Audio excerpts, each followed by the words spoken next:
లూకాసు వార్త 17వ అధ్యాయము 26, 27 వచనాలను చదువుకుందాం. లూకాసు వార్త 17వ అధ్యాయము 26, 27 వచనాలను చదువుకుందాం. నోవాహు దినములలో జరిగినట్టు మనుష్య కుమారుని దినములలోనూ జరుగును. నోవాహు ఓడలోనికి వెళ్ళిన దినము వరకు జనులు తినుచు త్రాగుచు పెళ్ళాడుచు పెళ్లికి ఇయ్యబడుచు ఉండిరి. అంతలో జలప్రళయం వచ్చి వారినందరినీ నాశనము చేసెను. ప్రార్థన చేసుకుందాం. చాలా కళ్ళు మూసుకోండి. ప్రార్థన చేసుకుందాం. మహాపరిశుద్ధుడా, మహోన్నతుడా, ప్రేమ స్వరూపమైన దేవా, బంగారు పాదములకు వందనాలు నాయన. నీ అపరంజమైన పాదములకు స్తోత్రములు తండ్రి. నీ మరి చిన్న పాదములకు కృతజ్ఞతాస్తుతులు దేవా. అవును తండ్రి, నిరంతరమందు ఆరాధన జరిపించిన ఆయన ఈ సోమవారం రోజున తండ్రి లక్ష్మి క్యాంప్ అందు నాయన బైబిల్ విశ్వ సంఘం అందు నా తండ్రి దేవా ప్రభా, మా తండ్రి నీ మందిరంలోకి వచ్చి నా తండ్రి ప్రభా నా తండ్రి స్థుతి ఆరాధన చేయుచుండగా నా ప్రభా.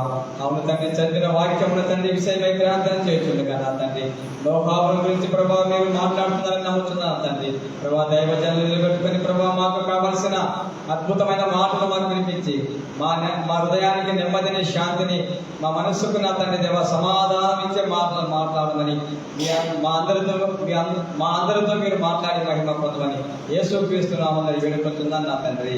ఆమేన్. ఇళ్ళను కాటుచు పెళ్ళికి చూచు నారను నాటుచు రాగుచు తినుచు ఇళ్ళను కాటుచు పెళ్ళికి చూచు నారను నాటుచు రాగుచు తినుచు జగములో జనులు దిగులు లేనప్పుడు జగములో జనులు దిగులు లేనప్పుడు దొంగవలే ఇలా దొరయై వాచును. దొంగవలే ఇలా దొరయై వాచును.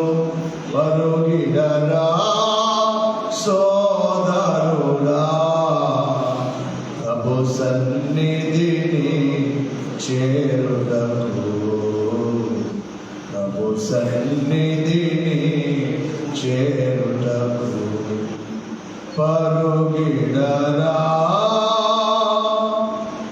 క్రీస్తు ప్రభునందు ప్రియమైన దేవుని యొక్క విశ్వాసులారా, కూడిన మనకెవరకును లైవ్ లో దేవుని వాక్యము వింటున్న ప్రతి వారికి ప్రభు అయిన యేసుక్రీస్తు వారి యొక్క నామమున కృపా సమాధానములు, మహిమ దీవెనలు, ఆశీర్వాదములు మెండుగా దేవుడు మనకెవరకు అనుగ్రహించును గాక.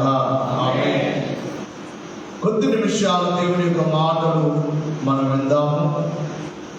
నేడు ప్రపంచాన్ని చూచినప్పుడు మన దేశమే కాదు కానీ అనేక దేశములలో జరుగుతున్న విపత్తులు, ఒకవైపు భయంకరమైన వరదలు, మరొక వైపు యుద్ధములు, మరొక వైపు కరువులు, మరొక వైపు భూకంపములు, యేసుక్రీస్తు వారు భూమి మీద చెప్పిన మాటలన్నీ నెరవేర్చిన దినములలో మనం ఉన్నాం.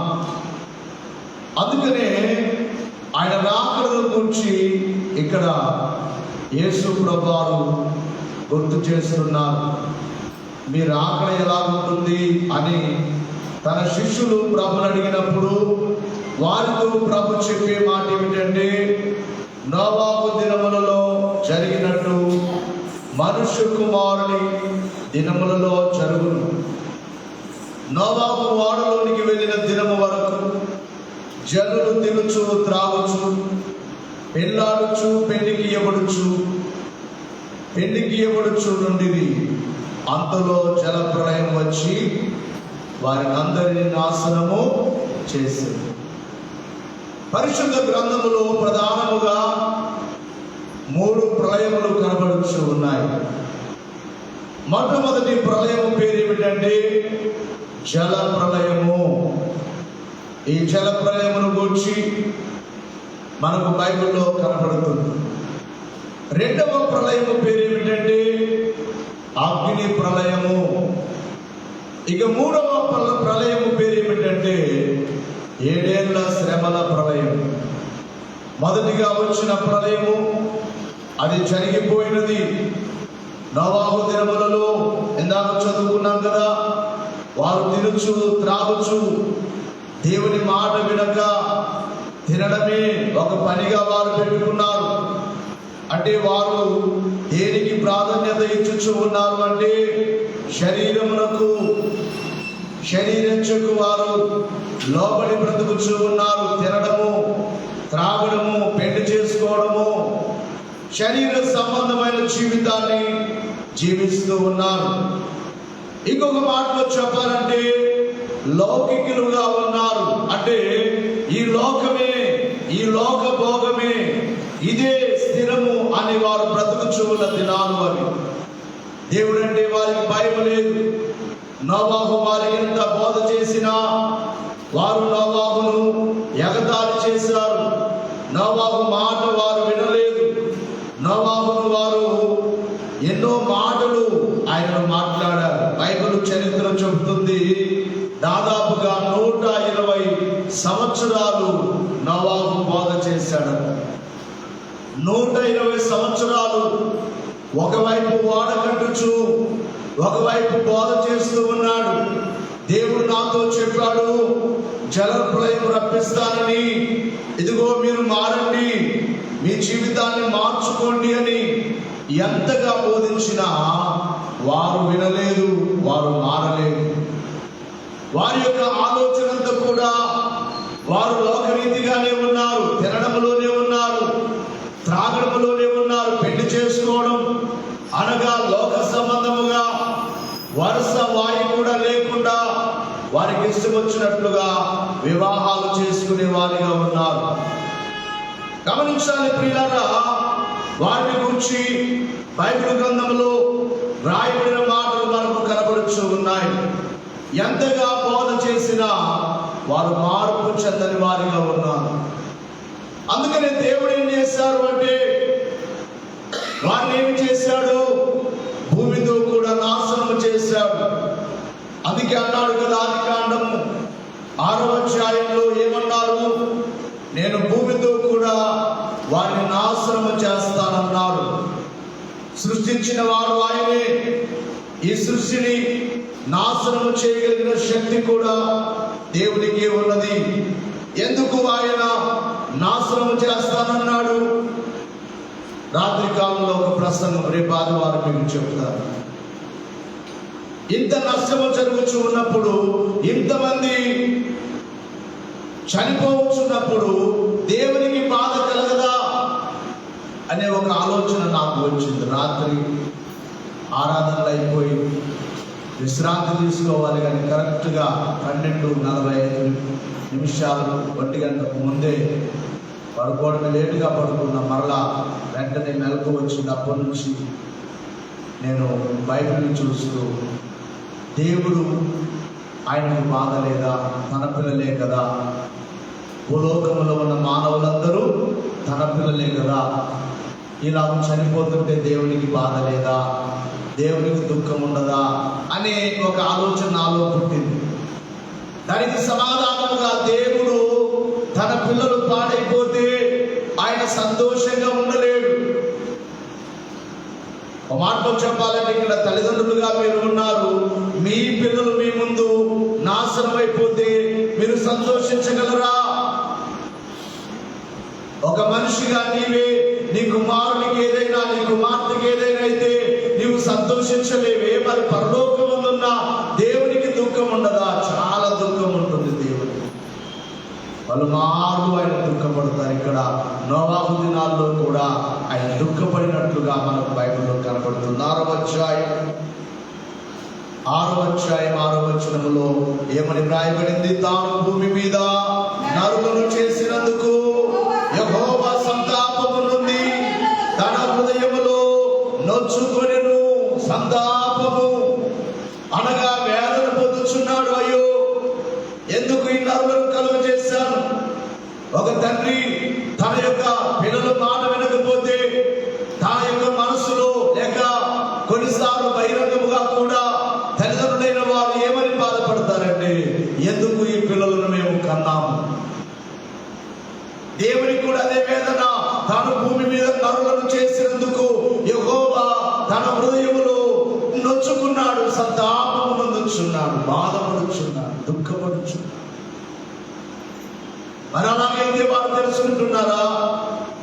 వారు మారుతున్నారా? లేదే. ఎన్ని చెప్పినా మారలే. ఎంతగా దేవుడు తన సేవకులలో ఉండి బోధించినా వినట్లేదే. మరి ఏం చేయాలి? దేవుడు న్యాయవంతుడు కనుక తప్పకుండా శిక్షించాలి. 12వ వచనం నుండి చూస్తే, దేవుడు భూలోకమును చూసినప్పుడు అది చెడిపోయిండెను. భూమి మీద సమస్త శరీరులు తమ మార్గములను చెరిపి వేసుకొని ఉన్నది. 11వ వచనములో భూలోకము దేవుని సన్నిధిని చెడిపోయిండెను. భూలోకం బలత్కారముతో నిండి ఉండెను. చెడిపోయింది. మానవుడు చెడిపోయాడు, భూలోకము చెడిపోయినది. మరి చెడిపోయిన భూలోకమును ఏమి చేయాలి? చెడిపోయిన మానవుని ఏమి చేయాలి? తప్పకుండా వారికి శిక్ష విధించాలి. ఆయన న్యాయాధిపతి కనుక శిక్ష తప్పకుండా విధిస్తారు. ప్రియులారా, ఏమిటి శిక్ష? ఇక్కడ అంటున్నాడు నోవాహుతో 13వ వచనములో, దేవుడు నోవాహుతో సమస్త శరీరుల మూలముగా భూమి బలత్కారముతో నిండి ఉన్నది కనుక నా సన్నిధిని వారి అంతము వచ్చి ఉన్నది. నా సన్నిధిని వారి అంతము వచ్చి ఉన్నది. ఇదిగో వారిని భూమితో కూడా నాశనము చేయుదును. భూమితో కూడా నేను నాశనము చేస్తాను. నా సన్నిధిని వారి అంతం వచ్చినది. వారికి అంతం వచ్చింది కాబట్టి ఇలా చేస్తున్నారు. బలత్కారం. బలత్కారం అంటే బైబిల్ భాష ప్రకారముగా ఈ దినాల్లో జరుగుతున్నాయి కదా. ఎంతో మందిని మనం చూసాం. కోల్కతా ఆ పట్టణంలో ఒక డాక్టర్ గారు, ఒక మార్కులు ఏ రీతిగా చెప్పారు. ఎన్ని చోట్ల జరుగుతూ ఉన్నాయో బలత్కారము అనగా పాపము. చిన్న పెద్ద వరుస వాయి లేకుండా ఆ దినములలో ఉన్నారు. భూలోకము బలత్కారముతో నిండిపోయినది, పాపముతో నిండిపోయినది, దుర్మార్గముతో నిండిపోయినది. అందుకే దేవుడు ఏమంటున్నారంటే, నా సన్నిధిని వారి అంతము వచ్చినది. నేను వారిని అంతము చేయబోచున్నాను. ఎలా అంతము చేయబోచున్నాను అంటున్నాడు. 40 రాత్రులు 40 పగళ్ళు భూమి మీద వర్షము కురిపిస్తానంటున్నాడు. గమనించాలి ప్రియులారా, 40 రాత్రి పగళ్ళు భూమి మీద వర్షము కురిపిస్తాను అని దేవుడు ఇక్కడ నోవాహుతో మాట్లాడుచున్నాడు. భూమి అందరినీ నేను నాశనము చేయబోచున్నాను. కాబట్టి నీవు ఒక ఓడను సిద్ధపరచుకో. ఓడలోనికి నీవు 7వ అధ్యాయంలో 1వ వచనములో అంటారు, యెహోవా దేవుడు మాట్లాడొచ్చు అంటారు. ఈ తరము వారిలో నోవాహుతో మాట్లాడుచున్నాడు. నీవే నా ఎదుట నీతివంతుడవై యుండుట చూచితివి కనుక నీవును నీ ఇంటి వారును ఆ ఓడలో ప్రవేశించు. నీతివంతులుగా ఉన్నారు కాబట్టి మీరు మాత్రమే ఓడలో ప్రవేశించు. ఇక మిగిలిన వారందరూ జలప్రలయములోనే. మన తర్వాత వచనాల్లో చూస్తాం, పశువులేమి పక్షులేమి అన్నీ అన్నీ ఏమైపోయాయి? తుడిచివేయబడ్డాయి. ఏ ఒక్కరి కూడా లేదు. అన్ని నాశనం అయిపోయాయి. గమనించాలి ప్రియులారా. ఎందుకు అనంటే వారు దేవునికి విరుద్ధముగా జీవించారు. దేవుని మాట వినలేదు కనుక అన్ని చనిపోయాయి. ప్రతి ఒక్క జీవి. ఒకసారి 7వ అధ్యాయములో 20వ వచనములో 15 మోరల ఎత్తున నీళ్లు ప్రచండముగా ప్రబలెను కనుక పర్వతములు మునిగిపోయెను. ఏం మునిగిపోయాక? పర్వతాలే మునిగిపోయాయి. ఈ రోజున వస్తూ ఉంటే కొన్ని 50 అడుగులు 60 అడుగులు నీళ్లు వస్తూ ఉన్నాయేమో కానీ ఆ దినములలో వచ్చిన జల ప్రళయం ఏమిటి? ఇంకో మాటలో చెప్పాలంటే అప్పుడు వచ్చిన జల ప్రళయం రానివ్వనన్నారు. అది కూడా ప్రమాణం చేశారు. నోవాహుతో తర్వాత ప్రమాణం ఏమిటంటే, వాగ్దానం ఏమిటంటే, నిబంధన ఏమిటంటే, ఇదిగో నేను మరలా జల ప్రళయం రప్పించను. అంటే ప్రపంచమంతనికి రప్పించను. ఇప్పుడు అంతటికి రావట్లేదు. ఎక్కడో ఒక చోట. గమనించాలి ప్రియులారా. 15 ఇక్కడ రాయబడింది కదా, 15 మూరల ఎత్తున నీళ్లు ప్రచండముగా ప్రబలెను కనుక పర్వతములు మునిగిపోయెను. గమనించాలి. అప్పుడు పక్షులేమి, పశువులేమి, మృగములేమి, భూమి మీద ప్రాగు పురుగులేమి, భూమి మీద సంచరించు సమస్త శరీరులేమి, సమస్త నరులేమి చచ్చిపోయింది. ఏమైపోయారు? జల ప్రళయములో అందరూ కొట్టుకొనిపోయారు, చచ్చిపోయారు. ఎందుకు? వారు దేవుని మాట వినలేదు. వారు దేవునికి లోబడలేదు. 17వ వచనములో ఆ జల ప్రవాహములు 40 దినములు భూమి మీద నుండగా జలములు విస్తరించి వాడును తేల చేసినందున అది భూమి మీద నుండి పైకి లేచెను. జలములు భూమి మీద ప్రచండముగా ప్రబలికి విస్తరించినప్పుడు ఓడ నీళ్ల మీద నడిచేను. దేవునికి మహిమ కలుగునుగా. అందరూ నాశనం అయిపోయారు. ఈ ఓడలో ఉన్నవారు మాత్రమే క్షేమముగా ఉన్నారు. ఓడ రక్షణకు సాదృశ్యం. ఈ రోజున నేడు రేపు ప్రభు రాబోతున్నారు. ప్రభు రాకడ దినములలో కూడా జరిగేది ఇప్పుడు కంటే ఇంకా భయంకరమైన పరిస్థితులు వస్తాయి. ఇంకా భయంకరమైనవి వస్తాయి. దైవజనులన్న రాకడకు ముందు చాలా పరిస్థితులు కలుగుతాయి. భూమి మీద చాలా విపత్తులు కలుగుతాయి. ప్రభు చెప్పారు కదా, అంత్య దినములలో పరిశుద్ధాత్మ దేవుడు గ్రహించారు. అంత్య దినములలో అపాయకరమైన కాలం. యేసు ప్రభు అన్నారు, మిద్దె మీద ఉన్న వారి ఇంట్లోకి వచ్చే అవకాశము లేదన్నా. ఈ రోజున అదే కదా జరుగుతుంది. పొలములో ఉన్న వారింటికి వచ్చే అవకాశము లేదు అన్నారు ప్రభు. అలాంటి దినములు వస్తాయి. అలాంటి దినములలోనే మనం ఉన్నాం. అంటే క్రీస్తు రాకడకు మనము దగ్గరలో ఉన్నాం. ఒక ప్రళయం అయిపోయింది. అది జల ప్రళయము. ఈ జల ప్రళయముతో నోవాహు దినములలో ఉన్న ఆ ప్రజలందరూ కూడా నాశనము చేయబడ్డారు, చనిపోయారు. ఇక రెండవ ప్రళయము కలిగినది ఆదికాండం 19వ అధ్యాయంలో మరొక ప్రళయము. దాని పేరే అగ్ని ప్రళయం. ఎందుకు ఈ అగ్ని ప్రళయము? ఇక్కడ కూడా ఈ సొదొమ గొమొర్రా అనే 2 పట్టణాలు కనబడుచు ఉన్నాయి. ఈ పట్టణాల యొక్క పాపము దేవుని దృష్టికి చాలా బాధకరముగా ఉన్నది. గమనించాలి.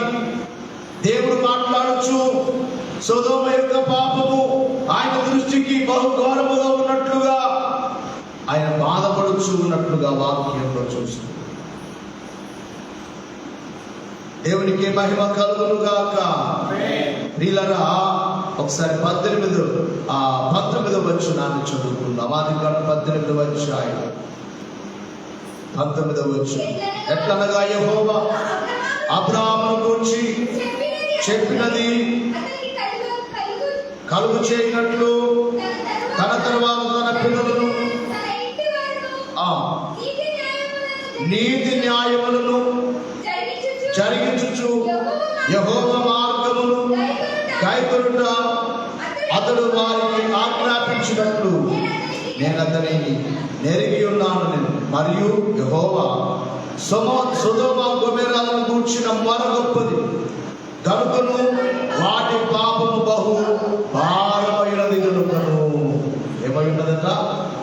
భారమైపోయింది వారి పాపము. దేవుడు ఘోరమైన పాపము, భారమైన పాపము. ఎంత భారము! అక్కడ ఇద్దరు దేవదూతల్లో ఇంటికి వెళితే అక్కడ రాయబడింది కదా, చిన్న లేవి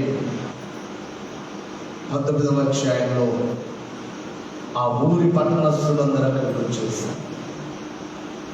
4వ వచనంలో వారు పండుకొనక ముందు ఆ పట్టణస్థులనగా సొదొమ మనుషులు, బాలులను, వృద్ధులను, ప్రజలందరూ నలుదిక్కుల నుండి కూడి వచ్చి ఆ ఇల్లు చుట్టి వేసి లోతును పిలిచి, ఈ రాత్రి నీ యొద్దకు వచ్చిన మనుషులు ఎక్కడ? మేము వారిని కూడినట్లు మా యొద్దకు వారిని వెలుపలికి తీసుకుని రమ్మని అతనితో చెప్పరా. ఎంతటి ఘోరమైన పాపం! ఊరంతా వచ్చారు, చిన్నపిల్లలు, వృద్ధులు, అందరిలో ఇంటి మీద పడ్డారు. బయటికి పంపించి దేవదూతలు వారు చాలా సౌందర్యముగా ఉంటారు, ఆత్మస్వరూపులు. ఒక యవన బిడ్డల రూపంలో వచ్చారు ఆ సొదొమ పట్టణంలోనికి. వారిని చూడగానే అందరూ లోతు ఇంటి మీద పడ్డారు. బయటికి పంపించు. అప్పుడు లోతు అంటాడు, అయ్యలారా, ఇంత పాతకం కట్టుకోవద్దు. నాకు 2 కుమార్తెలు ఉన్నారు, వారికి ఇంకా వివాహం కాలేదు. అవసరమైతే నేను వారిని బయటికి పంపిస్తాను, ఏమైనా చేయండి. నీవెవడురా? వారంటారు, మా మీద అధికారం చేసి నీవెవడు? ఏ ఊరు వాడు? సాధారణంగా వేరే ఊరు నుండి వచ్చి ఇక్కడ వేరే ప్రాంతంలో బ్రతికే వారిని మాట్లాడుకుంటారు. చూడండి ఒక మాట, ఏమని? ఏ ఊరు అడుగులు మా దగ్గర వచ్చి మాట్లాడు. లోతుని మాట్లాడుతున్నారు, ఏ ఊరు నీది? నీవెవడు మా మీద అధికారం చేసే? నీకేం అధికారం ఉన్నది? నువ్వు పక్కడికి వెళ్ళిపో. ఇప్పుడు దేవదూతలు కోపం వచ్చి తలుపులు వేస్తారు. తెల్లవారే వరకు వారికి తలుపు ఎక్కడుందో తెలియలేదు. వారి తలలు గోడలకు, ఇంటి గోడలకు వారి తలలు కొట్టుకొని ఉదయానికి అందరూ కింద పడుతుంది. అప్పుడు దేవదూతలు ఏం చేశారు అంటే, వీరిని బలవంతముగా తీసుకుని పోయారు. వీరు వెనకాడుచు ఉన్నారు, వీరు వెళ్ళట్లేదు, అక్కడే ఉండిపోయారు. అప్పుడు దేవదూతలైన వారు ఏం చేశారు? గమనించాలి ప్రియులారా, వారిని బయటికి తీసుకుని వెళుతున్నారు. లోతు కుటుంబాన్ని తీసుకుని వెళుచు ఉన్నారు. ఒకసారి 19వ అధ్యాయంలో మనం చూసినట్లయితే ప్రియులారా 17వ వచనములో లేక 16 నుంచి చదువున్నప్పుడు అతడు తడువు చేశాను. ఏం చేశాను చెప్పాలమ్మా? ఏం చేశాను? తడువు అంటే ఆలస్యం చేస్తున్నాడు, వెళ్ళిపోవట్లేదు. టైం అయిపోతుంది అగ్ని కురవడానికి. దేవుని ఉగ్రత 2 పట్టణాల మీద కురిసి 2 పట్టణాలు బూడిద కావడానికి సమయం ఆసన్నమైనది. మీరు మాత్రం ఇంకా లేట్గా చేస్తున్నారు. తడువు చేసినప్పుడు ఏం చేస్తున్నారు దేవదూత? అమ్మా, అతడు అతని మీద యెహోవా కనికరము చూపుట వలన ఆ మనుషులు అతని చేతిని, అతని భార్య చేతిని, అతని 2 కుమార్తెల చేతులను పట్టుకొని వెలుపలికి తీసుకుని వచ్చి ఆ ఊరి బయట నుంచి, దేవునికి మహిమ కలుగును గాక, బయటికి బలవంతంగా. దీనికి ఇంతకు ముందు చెప్పాను, ఎప్పుడో చెప్పాను ఒక ప్రసంగం, అయ్యగారు చెప్పిన ప్రసంగం. ఏమిటి ఆ ప్రసంగం అంటే, రేప్చర్ అనే ఒక ప్రసంగం. రేప్చర్ అనగా బలవంతముగా తీసుకొని పోవడం. బలవంతంగా మీరు అక్కడే ఆగిపోతున్నారు. ఇల్లు విడిచిపెట్టి వెళ్ళాలంటే ఇంట్లో ఎన్నో వస్తువులు ఉంటాయి, ఎలా విడిచిపెట్టి వెళ్ళాలి? ఊర్లో ఎంతమంది బంధువులు ఉంటారు, ఎలా విడిచిపెట్టి వెళ్ళాలి అని మీరు తడువు చేస్తూ ఉన్నారు, ఆలస్యం చేస్తున్నారు.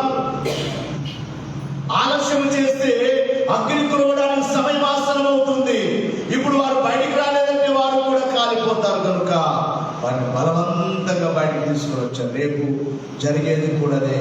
దేవుడు తను నమ్మిన బిడ్డలైన వారిని, తన సన్నిధిలో ఎక్కువగా గడిపే వారిని బలవంతముగా మధ్యాకాశంలోనికి కొనిపోతారు. ఆ తర్వాత ఈ భూమి మీద ఉగ్రత కలుగుతుంది. గమనించాలి ప్రియులారా, వీరిని బయటికి తీసుకుని వెళ్ళిన తర్వాత ఏమి జరిగినది గమనించాలి. 24వ వచనములో అప్పుడు యెహోవా సొదొమ మీదను గొమొర్రా మీదను యెహోవా యొద్ద నుండి గంధకమును అగ్నిని ఆకాశము నుండి కురిపించి ఆ పట్టణములను, ఆ మైదానమంతటిని, ఆ పట్టణములలో నివసించిన వారందరినీ నేల మొలకలను నాశనము చేసెను. లోతు భార్య అతని వెనుక నుండి తిరిగి చూచి ఉప్పు స్తంభమాయెను. దేవునికి మహిమ కలుగును గాక. కొంతమంది వెనక్కి చూస్తూ ఉంటారు. అందుకనే నిన్న ఆదివారం కూడా చెప్పడం జరిగింది, దేవుని పిల్లలకి ఏముండకూడదట, వెనుకాడే గుణము ఉండకూడదు. ముందుకే వెళ్ళాలి. మనం ఎన్ని శ్రమలు వచ్చినా, మీరు చూశారు కదా ఈ సేవలో ఎన్ని శ్రమలు వచ్చినా. కొంతమంది అనుకున్నారు ఆ దినాల్లో మరలా వెనక్కి వెళ్ళిపోతారు, ఆంధ్రాకి వెళ్ళిపోతారు. చాలా మంది అనుకున్నారు. కొన్నిసార్లు మా బావ అన్నాడు నాతో, మీరు ఉండలేరు ఎక్కడ, వచ్చేస్తారు. చాలాసార్లు అన్నాడు మాట, మీరు ఉండలేరు అక్కడ, వచ్చేస్తారు. వెనక్కి వెళ్ళిపోతారు అని అనుకున్నారు. వెనక్కి చూడడం చాలా ప్రమాదం. ఇక్కడ వెనక్కి చూచింది లోతు భార్య. చావైనా బ్రతుకైనా మనం ముందుకే వెళ్ళాలి తప్ప వెనక్కి చూడకూడదు. ఈ కుటుంబాన్ని దేవుడు బయటికి తీసుకుని వచ్చిన తర్వాత ఆమె తప్పు చేసి వెనక్కి చూచి ఉప్పు స్తంభముగా మారిపోయింది. కానీ అయితే అగ్ని గంధకాలు వారి మీద కురవకుండా దేవుడు కాపాడారు. ఇక్కడ జరిగిన ప్రళయం ఏమిటంటే అగ్ని ప్రళయం, అగ్ని కురిసింది. ఇక 3వ ప్రళయం రాబోతుంది. అది చాలా దగ్గరలో ఉంది. ఇవి 2 జరిగిపోయాయి, కానీ ఇక 3వది త్వరలో జరగబోతుంది. దాని కింద చెప్పినట్లుగా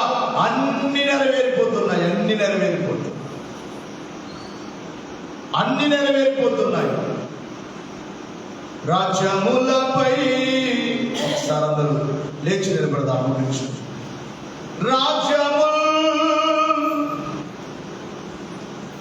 జనములపై జనములు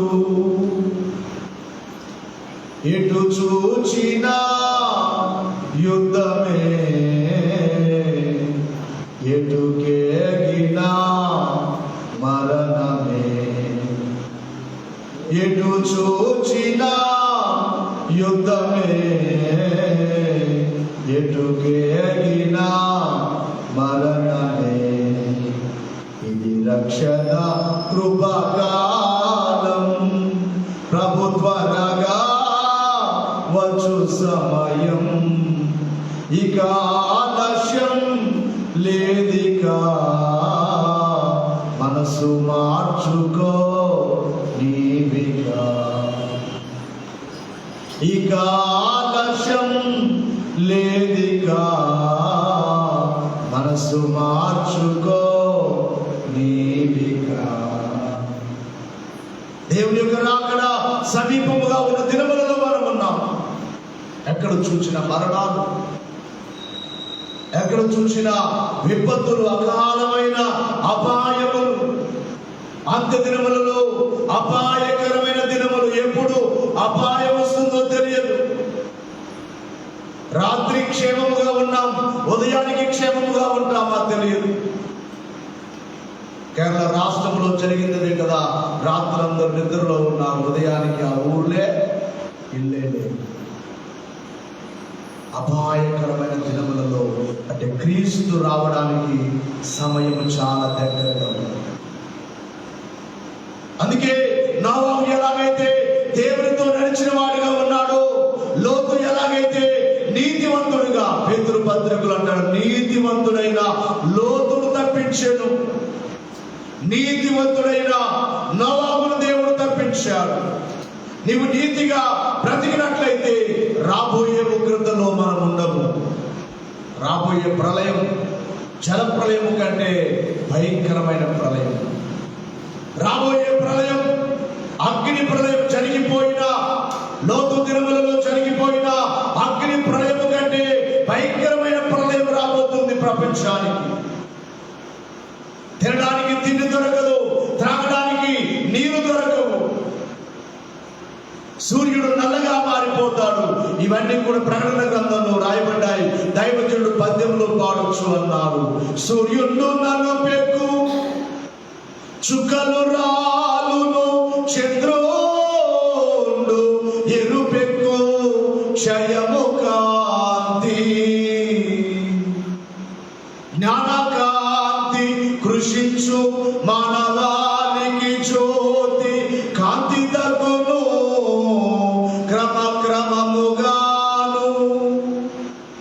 సూర్యుడు నల్లగా మారిపోతాడు, చంద్రుడు ఎర్రగా మారిపోతాడు, చుక్కలు రాలిపోతాయి భూమి మీద. ఇవి ఇప్పుడు వచ్చే ప్రళయంలో జరగబోతాయి.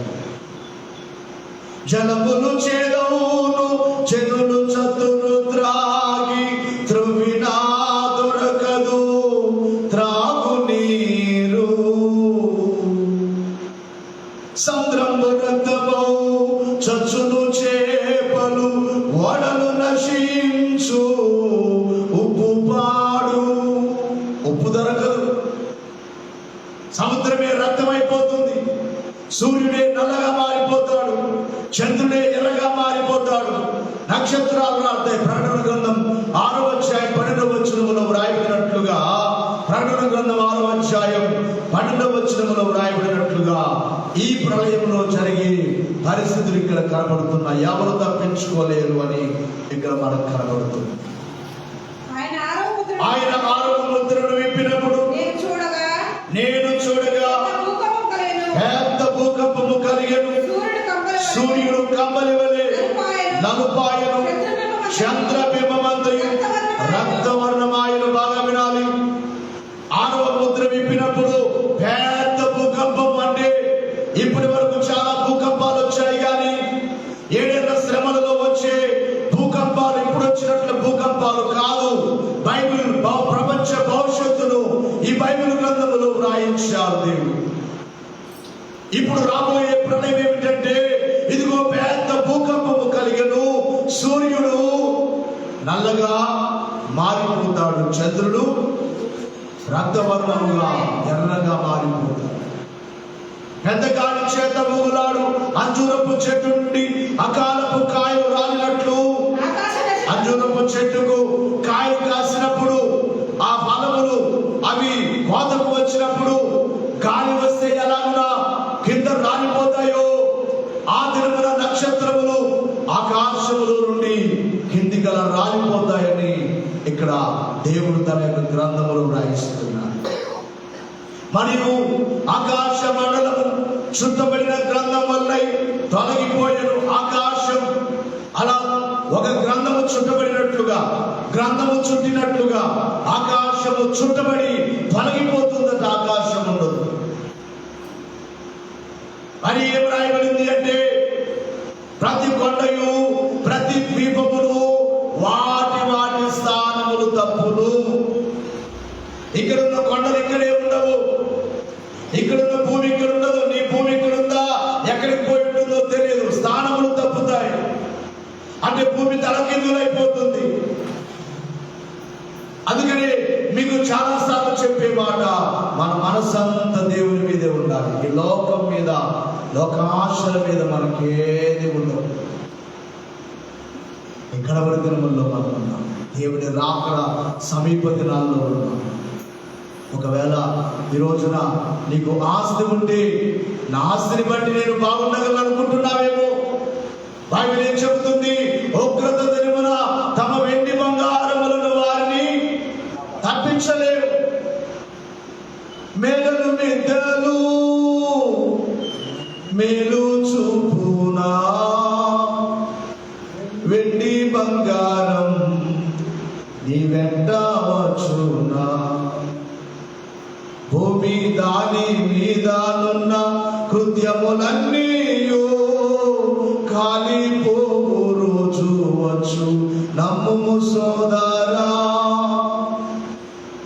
భూమి దాని మీదనున్న కృత్యములన్నీయు కాలిపోవు రోజు వచ్చు నమ్ముము సోదరా. మేడలు మిద్దెలు మేలు చూపునా వెండి బంగారం నీ వెంట వచ్చునా. ప్రభు యేసు రాగడ సమీపించేను ఇప్పుడే. సిద్ధపడుమా సోదరా, సిద్ధపడుమో సోదరి. సిద్ధపడుమా సోదరుడా, సిద్ధపడుమో సోదరి. ఎంత కాలం మార్పు లేక జీవింతువు, ఇంతలోనే యేసు వస్తే ఏమి చేతువు. ఎంత కాలం మార్పు లేక జీవింతువు, ఇంతలోనే యేసు వస్తే ఏమి చేతువు. తినుచు త్రాగుచు తిరుగాపోకుమా అనుకొనని గడియాలో ప్రభు యేసు వచ్చును. మాటలు వింటున్న నీవు దేవుని రాకడకు సిద్ధపడకపోతే నిన్ను ఏది రక్షించలేదు, ఏది తప్పించలేదు. అందుకనే ఇక్కడ వ్రాయబడిన మాట, భూరాజులు, గనులను, సహస్రాధిపతులను, ధనికులను, బాలిష్యులను, ప్రతి దాసులను, ప్రతి స్వతంత్రులను కొండ గుహలలోను బండల సందుల్లోను దాగుకొని సింహాసనాసుడైన వారి యొక్కయు గొర్రె పిల్ల యొక్కయు ఉగ్రత మహాదినము వచ్చెను. దానికి తాళచాలిన వాడు ఎవరు మా మీద పడి ఆయన సన్నిధికి గొర్రె పిల్ల ఉగ్రతకును మమ్మను మరుగు చేయుడి అని పర్వతములతోనూ బండలతోనూ చెప్పుచూ ఉన్నా. మమ్మల్ని తప్పించు ఓ కొండలారా, మమ్మల్ని తప్పించు. ఓ బండలారా, మమ్మల్ని తప్పించు. తప్పించగలిగిన వాడు ఆయనే. ఆయనే ఉగ్రత రప్పిస్తే ఎవరు తప్పించగలరు? ఆ దినం వరకు మనం ఉండదు. అందుకనే విశ్వాసులైన వారికి చెప్తున్నాను, మన మీద బాధ్యత ఉన్నది. ఈ వార్త మనం అన్ని చోట్లకు వెళ్ళి ప్రకటించాలి. దేవుడి బైబిల్ విషయంలో బయలుపరిచింది రాకడ వార్తను బోధించడానికి. దైవజనుని యొక్క బోధనలో ఎక్కువగా రాకడను కూర్చిన బోధ. ఈ బోధ కూడా దైవజనుడు ఈ 3 ప్రళయములను కూర్చి అనేక పుస్తకాల్లో అయ్యగారు రాస్తారు. జల ప్రళయం జరిగిపోయింది, అగ్ని ప్రళయం జరిగిపోయింది, ప్రపంచానికి ఒక ప్రళయం రాబోతుంది. అదే 7 ఏళ్ల శ్రమల. సూర్యుడు నలుపై రోజు, చంద్రుడు ఎరుపై రోజు. సూర్యుడు నలుపై రోజు, చంద్రుడు ఎరుపై రోజు. భూకంపము కలిగే రోజు, దిక్కులేక రచే రోజు. ఆ రోజు శ్రమ నుండి తప్పించే నాదుడు లేడు. అదే అదే ఆ రోజు, యేసయ్య ఉగ్రత రోజు, 7 ఏళ్ల శ్రమల రోజు. అయ్యో పాపులంత ఏడ్చే రోజు. ఈ రోజున వరదలు బట్టి విజయవాడ ప్రాంతంలో, తెలంగాణ రాష్ట్రంలో, ఖమ్మం జిల్లా, ఇంకా కొన్ని ప్రాంతాల్లో, హైదరాబాద్ పట్టణంలో, కొన్ని దేశములలో అక్కడక్కడ ఆహారం కొరకు అలవటిస్తున్నారు. దేవుడు కృప చూపించి వాతావరణాన్ని అనుకూలపరిస్తే మరలా వారు బాగవగలరు. కానీ 7 ఏళ్ల శ్రమల వల్ల 7 సంవత్సరాలు దిక్కులేక గడవాలి. కూడు లేక, తిండి లేక, త్రాగడానికి లేక నీళ్లు చేదుగా మారిపోతాయి, విషముగా మారిపోతాయి. ఆ నీళ్లు త్రాగితే చచ్చిపోతారు, రక్తముగా మారిపోతాయి. రక్తము త్రాగితే దాహం తీరుతుందా? ఇదిగో ప్రపంచానికి ఒక ప్రళయం రాబోతుందని బైబిల్లో దేవుడు రాయించాడు. ఈ మాటలు వింటున్నావో విశ్వాసి, నువ్వు సిద్ధముగా ఉన్నావా? సిద్ధముగా ఉంటే నోవాహును తప్పించిన దేవుడు, నోవాహును ఎందుకు తప్పించాడు దేవుడు? నోవాహును కూర్చొని మాట్లాడబడింది, అతడు నీతివంతుడు, నిందారహితుడు, దేవుడితో కూడా నడిచినవాడు. ఎవరితో నడిచాడు? దేవుడితో నడిచాడు. నీతివంతుడిగా ఉన్నాడు, నిందారహితుడిగా ఉన్నాడు. లోతును ఎందుకు తప్పించాడు?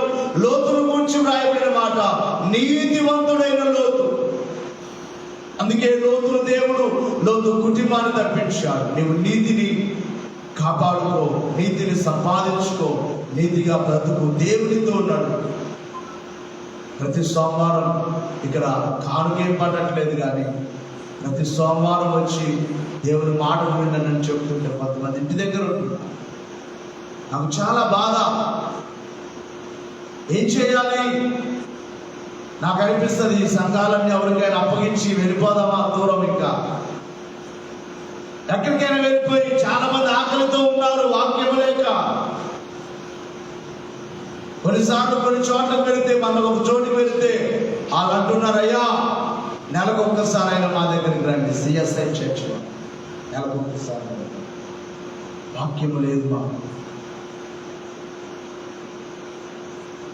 అంటే ఉన్నవారికి ఏమో సామెత చెప్తారు కదా, ఉన్నింట్లో పుట్టిన వారికి విలువ తెలియదు, ఆకలి బాధ తెలియదు. ప్రతి వారం వింటున్నాం కదా అనే ఆ చులకనిత వద్దు. దయచేసి మీ అందరూ బాధ్యత తీసుకుని ఈ రోజున అందరినీ దేవుడు ఆశీర్వదించారు. అయ్యా ఖాళీగా ఉండకూడదు, వెళ్ళండి, మీరు వెళ్ళండి. నేను స్వార్థ కొరకు కొంత సొమ్ము నేను సిద్ధం చేస్తాను, మీరు వెళ్ళండి అని సేవకుని తొందర పెట్టేటట్టుగా ఉండాలి. విశ్వాసం కడవరి దినాల్లో ఉన్నాం. క్రీస్తు కొరకు బ్రతుకుదాం, ప్రళయాన్ని తప్పించుకుందాం, రాకడ మేఘం ఎక్కుదాం. అట్టి భాగ్యం దేవుడు మనకెల్లరకు అనుగ్రహించునుగాక. వరదల చేత బాధపడుచున్న వారి కొరకు మనం కన్నీళ్లతో ప్రార్థన చేద్దాం. వారిని దేవుడు విడిపించాలని, వాతావరణాన్ని అనుకూలపరిచి, వర్షము దేవుడు తగ్గించి, తుఫాను ఆయన గద్దించి నిమ్మలపరిచి, ఆ బిడ్డలకు దేవుడు నెమ్మదిని, వారికి ఉన్న ప్రతి అవసరతను దేవుడు తీర్చును కాక. మోకరిద్దాం, ధ్యానం చేసుకుందాం. కొద్ది నిమిషాలు ధ్యానం. అందరూ